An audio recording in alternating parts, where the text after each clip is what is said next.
Mesdames, Messieurs, bonjour et bienvenue dans ce 13h au Bénin. Voici le sommaire. Des hommes armés non identifiés ont fait irruption dans une ferme située à une vingtaine de kilomètres de la frontière avec le Burkina Faso, faisant des victimes sur le passage dans la nuit du lundi 1er mai à mardi dans la localité de Kouabagou. Nous sommes dans la commune de Kérou. 8 jours après cet acte crapuleux avec des images exclusives tournées par Canal 3 Bénin, nous vous proposons un billet retour sur les lieux. À quoi ressemble la vie à Kouabagou? On va le savoir dans ce 13h au Bénin avec Abdou Sabi Dressou à la Sanarouna. Ensuite, les candidats à l'examen du certificat d'études primaires session de 2023 planchent dès le 5 juin prochain. En prélude à cela, ils sont soumis à un examen blanc qui se déroule depuis la matinée de ce lundi 8 mai. Une équipe de la rédaction a fait le constat au niveau du centre de composition de Menontin. Et puis enfin, une autre exclusivité, Bonkana Maïga, l'une des icônes de la musique africaine et animateur de l'émission Star Parade sur la télévision TV5, est à Cotonou et a accordé une interview à Canal 3 Bénin dans le cadre d'un concert prévu le samedi 13 avril prochain. D'autres précisions sur sa présence à Cotonou sont à suivre dans ce 13h au Bénin. Et voici pour vous le menu de ce 13h au Bénin. À nouveau, bonjour et bienvenue si vous nous rejoignez. Triste sort dans la nuit du lundi 1er mai à mardi. La localité de Kouabagou, dans la commune de Kérou, a été le théâtre d'une attaque meurtrière. Des hommes armés non identifiés ont fait irruption dans une ferme située à une vingtaine de kilomètres de la frontière avec le Burkina Faso, faisant des victimes sur le passage 8 jours après cet acte crapuleux. Quel est l'état d'âme des populations de cette localité? Pour avoir des réponses à cette question, une équipe de Canal 3, antenne régionale à Takoura-Donga, est allée rencontrer les habitants de cette localité. Abdou Sabi Dressou à la Sanarouna pour le point. Nous sommes ici à Kouabagou, localité de la commune de Kérou qui a été victime d'une attaque terroriste il y a environ une semaine. Et comme vous pouvez le constater, dans les rues de la localité, c'est la quiétude totale. Et même si les populations vaquent à leurs occupations quotidiennes, c'est avec la peur au ventre. Après une semaine après le 1er mai, nous avons senti un déploiement de l'armée dans la zone qui a apaisé un peu notre inquiétude par rapport à notre insécurité. Mais jusqu'à nouvel ordre, tout le monde n'est pas totalement inquiet. Bon, parce que dans les 4 points cardinaux, il y a un peu les détachements militaires qui sécurisent le village. Mais ce n'est pas le nombre qui importe, mais c'est leur courage et leur avouement et leur détermination pour la défense de notre territoire qui nous préoccupe.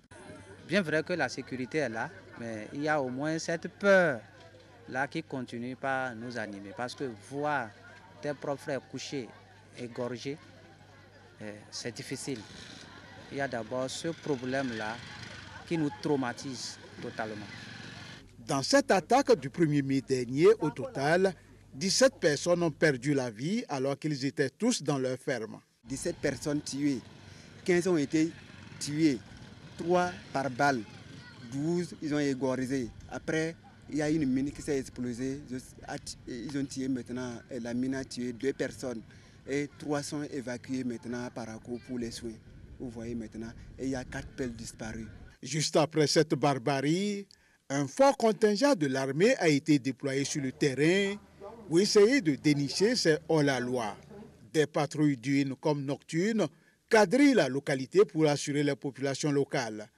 Et nous venons d'arriver de Kouabagou il y a 5 minutes. J'ai passé toute la journée là-bas.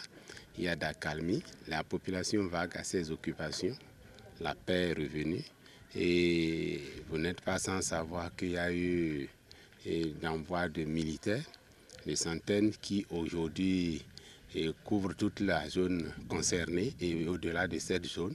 Et ça a donné la confiance à toute la population qui aujourd'hui vague à ses occupations normalement. Les 17 personnes ont été exécutées dans leur ferme alors qu'ils préparaient leurs champs pour le compte de la saison agricole 2023-2024. Et malgré la présence renforcée des forces de l'ordre, les populations de Kouabagou, en majorité agriculteurs, sont de plus en plus craintives à se rendre dans leurs champs pour ne pas subir le même sort. Une situation qui risque de compromettre la saison agricole en cours. Canal 3 Bénin est donc la première chaîne de télévision à se rendre sur place dans cette localité, Kaoubagou, dans la commune de Kirou. L'État doit rassurer les populations sur place au risque de les perdre. Avis d'un socio-anthropologue sur la conduite à tenir après ces événements malheureux de ce début de mois à Kaoubagou, professeur Abdou Bakari Morou a relevé que la stratégie de ces hommes armés est de dissuader les populations du soutien de l'État central tout en se proposant, comme les autorités, à craindre pour survivre. La réaction des gouvernants doit être prompte. Sujet, l'université en service à l'université d'Abomey-Calavi. On l'écoute au micro de Franck Aounou, Mofi de Sabouran. La stratégie adoptée par les groupes armés terroristes, c'est une stratégie qui est connue. C'est la stratégie de la terreur pour recruter, en fait. C'est la stratégie de la terreur pour recruter. Pas recruter des individus, mais recruter des villages. Dans la mesure où ce qui s'est passé, si les pouvoirs publics ne mettent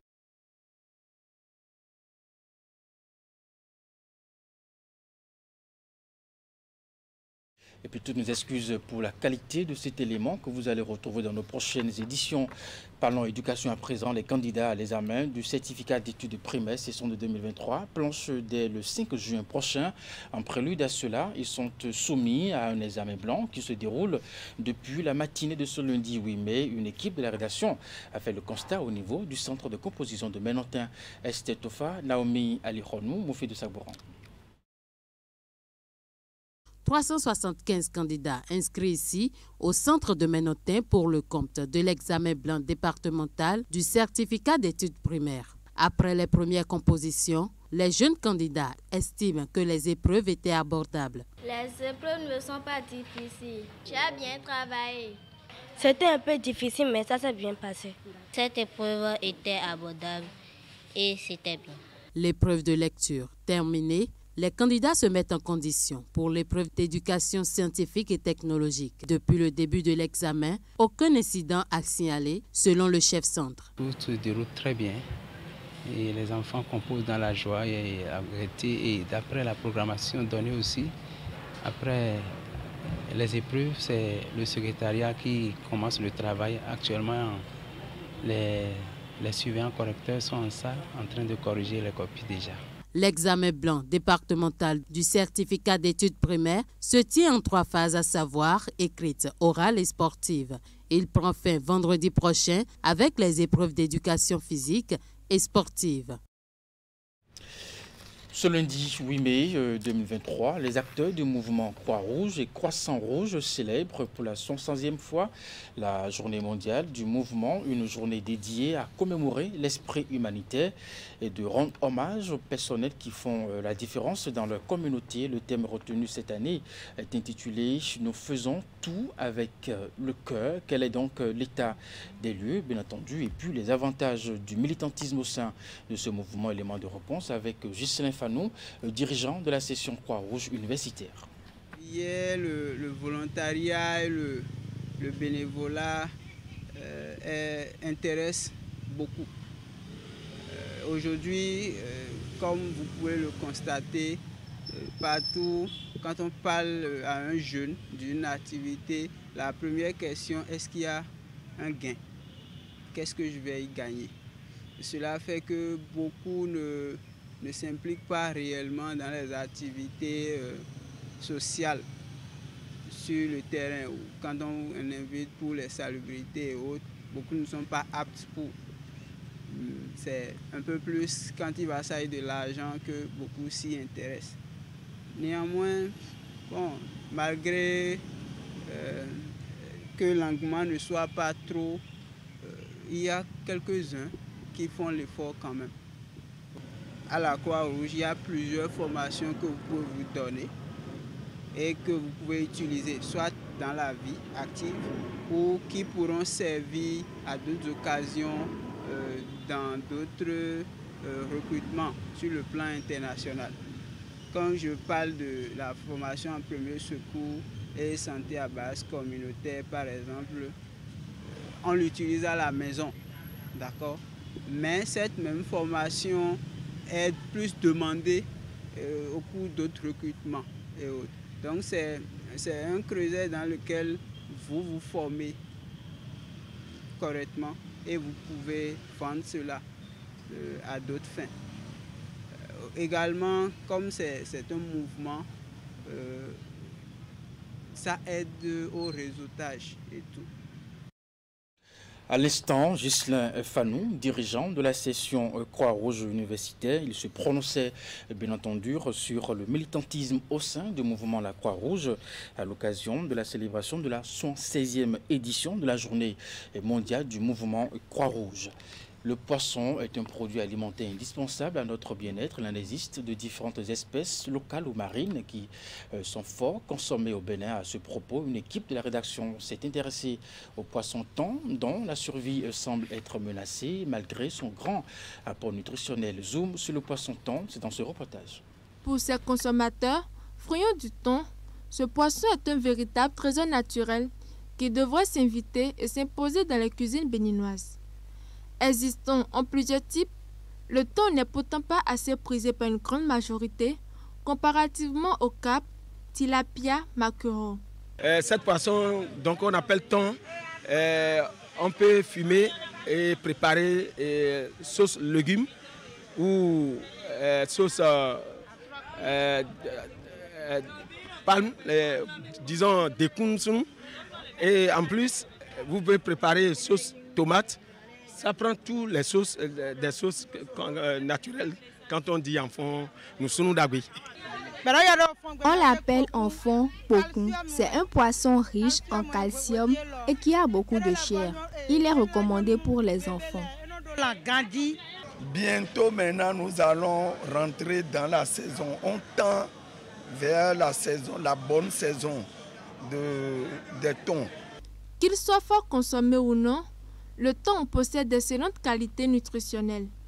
Il regorge également de vitamines et minéraux, contribue à la bonne santé et est le plus riche en protéines parmi tous les poissons selon les spécialistes des questions halieutiques. Ce sont des poissons qui sont recherchés par les Asiatiques, surtout les Japonais. Ça mange beaucoup parce qu'ils estiment que c'est des poissons nobles et puis par rapport au contenu.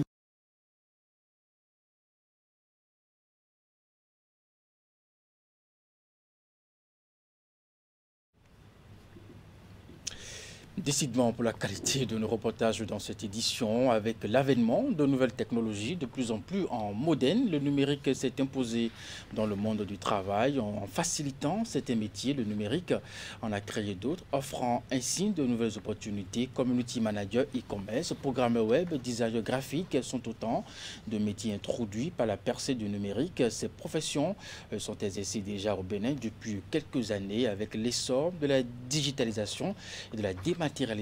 Allons à la découverte de ces nouveaux métiers du numérique dans ce reportage de Maryse Boukor, Chirinar Messor-Onsounou. Grâce au succès triomphal des technologies de l'information et de la communication, le numérique est entré dans le quotidien des Béninois et contribue à impacter significativement leurs différentes activités socio-économiques. Ayant pris une ampleur plus accrue cette dernière décennie, le numérique a engendré de nouveaux métiers parmi lesquels on retrouve le community management, le e-commerce, la programmation web et le design graphique. Les métiers du numérique aujourd'hui, il y en a de différentes formes. On a d'abord les métiers même pratiqués par les informaticiens eux-mêmes. On a aussi tous ces métiers-là qui vont de plus en plus tenter d'utiliser le numérique comme support, comme par exemple des architectes réseau, des architectes bases de données et autres, qui vont essayer de transformer en fait le quotidien ou le workflow des entreprises en y apportant en fait une touche numérique, notamment autour des systèmes d'information. Jefta Sewanou est d'ailleurs un passionné de graphisme design.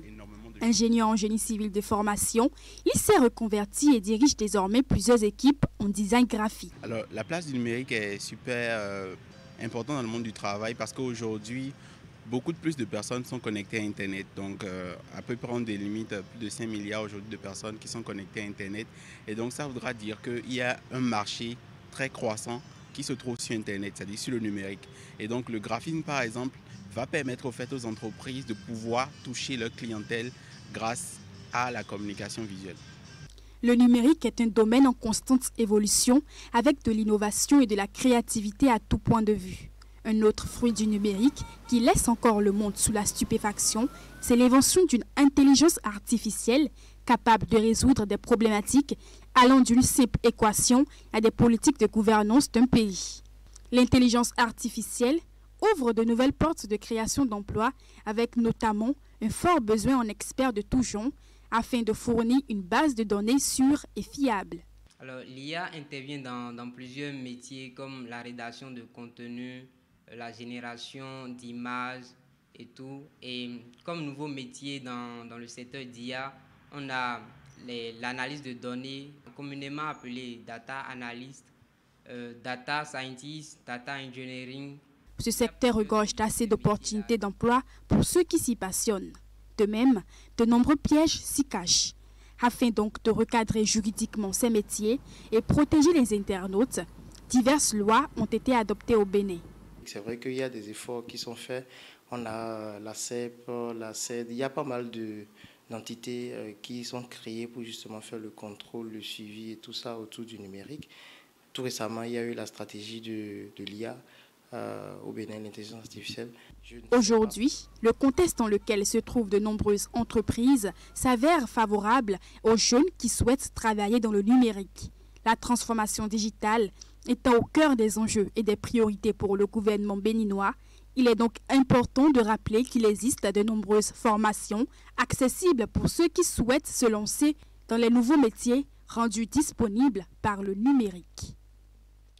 Nous restons dans le monde des métiers. Ils sont qualifiés de sous-métiers, racoleurs, chauffeurs de bus, topa-topa, vendeurs de friperies, porteurs de colis et bien d'autres dans le cadre de la journée dédiée à la commémoration du travail que nous avons célébré. Une équipe de la rédaction vous propose un focus sur les métiers peu considérés. C'est le gagne-pain.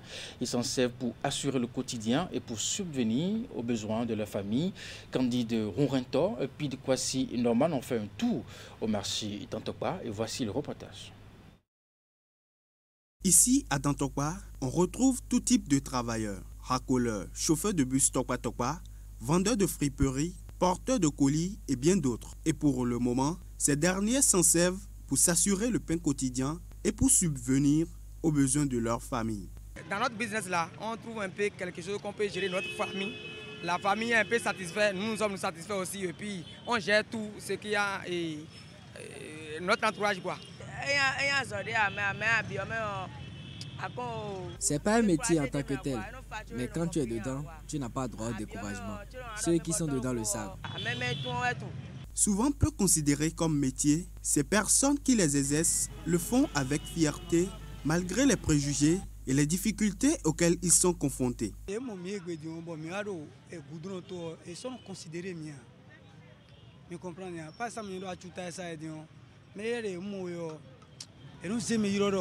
Quand les gens nous voient en train de faire ce genre de choses, ils nous prennent pour des délinquants.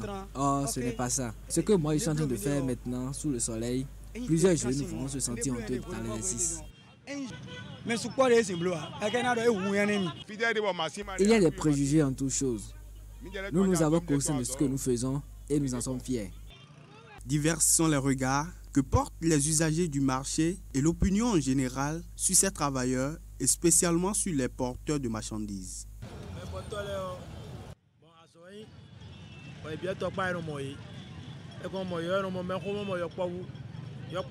Les porteurs, c'est un métier pour jeunes et vieux qu'on retrouve ici à Tokwa.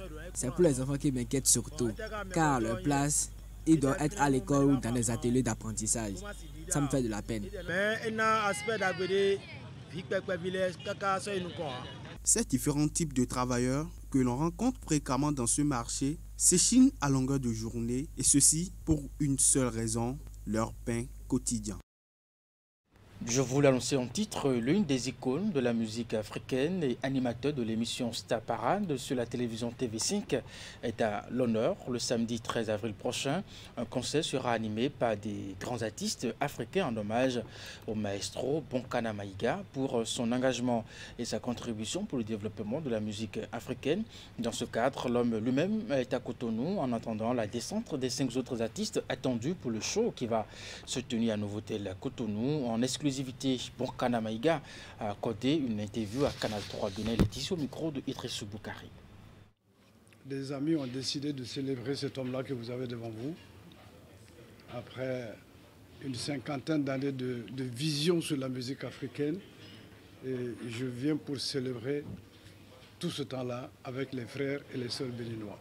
D'abord, vous avez Aïcha Kone, c'est l'école de Bonkana Maïga, Sokoba Bambino, l'école de Bonkana Maïga, Kamaldine, l'école de Bonkana Maïga, Jos Pinto du Bénin, c'est l'école de Bonkana Maïga, Raymond Gardon, disons, c'est le jeune qui pousse maintenant, qui arrive et qui va bientôt entrer. Il est même dans l'école de Bonkana Maïga et moi-même. Donc, tout ceci ensemble pour célébrer l'homme que vous avez devant vous. C'est un honneur parce que d'abord célébrer un homme de son vivant, vous l'avez dit, c'est très rare. Il rend hommage aux musiciens. C'est-à-dire en fait c'est un retour, c'est l'ascenseur qu'on me renvoie. Parce que tous les artistes qui vont chanter font partie de l'écurie de Bonkana Maïga. Je les ai vus à leur début, à leur commencement. Aujourd'hui c'est des stars. Vous savez, on a trié sur le volet comme ça quelques artistes. Nous sommes 6. Mais peut-être il y en a 60 ou 160. Et je suis un homme très heureux. Comme vous l'avez dit, célébrer un homme de son vivant, c'est rare. Et les Béninois me l'ont rendu. Ils me le rendent. J'en suis très fier et très heureux. À l'époque où je venais ici, c'était l'époque, au moment où j'ai sorti Marietou. Je parle des années 80. Je parle des années 80 par rapport à nos jours. Il y a beaucoup de changements. Et je vois, parce que moi-même je suis présentateur d'artistes sur la chaîne francophone TV5 Monde, donc je vois l'évolution de tous les artistes africains et béninois. Donc ça veut dire que je les connais sans les connaître. De nom, je peux vous parler de Zenab, je peux vous parler de certains artistes, mais beaucoup d'entre eux, je ne les connais pas. Mon rôle, mon travail, tout ce que je dois faire, c'est de faire la promotion de la musique africaine et des artistes africains. Mais je trouve que la musique béninoise a beaucoup évolué. Les chansons que vous connaissez, surtout les chansons que vous connaissez, Le Rendez-vous chez Fatimata et surtout Marietou. Marietou qui a été propulsé à partir du Bénin dans les années 86. Vous savez que moi j'ai fait de Cotonou jusqu'à Natitengou dans une caravane en train de faire la promotion de Marietou. Eh bien, le papa de Marietou revient encore au Bénin. C'est une chanson qui a beaucoup plu et les Béninois m'ont beaucoup aidé à l'époque où le Marietou est sorti et Marietou est immortel. Vous allez l'entendre, vous allez me comment il a fait. Marietou est immortel. Un message de remerciement, un message de reconnaissance et un message dans notre domaine, un message fraternel. C'est-à-dire que nous allons célébrer, on va honorer l'homme, je ne dirais pas on va s'amuser, mais on va planter les choses comme elles sont. Faire de la musique et puis faire de la musique aussi à ceux qui vont venir parce que tout le monde va participer. Vous êtes là, vous allez chanter. Vous savez que moi je transforme votre téléphone, je le transforme en orange musicalement. Donc je vous ferai chanter, il n'y a pas de problème. Ce message de reconnaissance, d'amitié, c'est ce que je peux dire.